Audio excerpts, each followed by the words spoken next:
இந்த மாதிரி வறுத்து அரைச்ச சட்னி செஞ்சு பாருங்க. ஃபர்ஸ்ட் பேன் வச்சுக்கலாம். அதுல 1 டேபிள் ஸ்பூன் கோகனட் ஆயில் சேர்த்து ஒரு பெரிய வெங்காயம் கட் பண்ணி சேர்த்திருக்கேன்.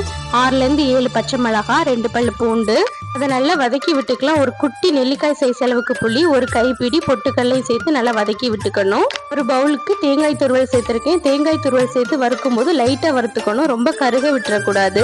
ஸ்டவ் ஆஃப் பண்ணிக்கலாம். இது நல்லா ஆறுனது மிக்சி ஜார்ல சேர்த்து கொஞ்சமா கருவேப்பிலை, தேவையான அளவுக்கு உப்பு சேர்த்து நல்லா தண்ணி விட்டு அரைச்சிக்கலாம்.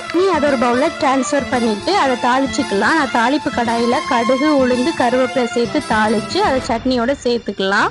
ஓகே, வறுத்து அரைச்ச சட்னி ரெடி ஆயிடுச்சு. இனி சர்வ் பண்ணிடலாம். மார்னிங் பிரேக்ஃபாஸ்ட்டுக்கு ஆப்பம், வறுத்து அரைச்ச சட்னி. சட்னி சூப்பரா இருந்துச்சு. இவ்வளவு மிளகாய் சேர்த்திருக்காங்களே நினைக்க வேணாம், அது ரொம்ப காரமே இருக்காது. ஆப்பம் சாஃப்டாகவும் சூப்பராகவும் இருந்துச்சு. அதை தொட்டு எடுக்கும் போது அவ்வளவு பஞ்சு போல இருந்துச்சு. கண்டிப்பா இந்த வறுத்து அரைச்ச சட்னி ட்ரை பண்ணி பாருங்க.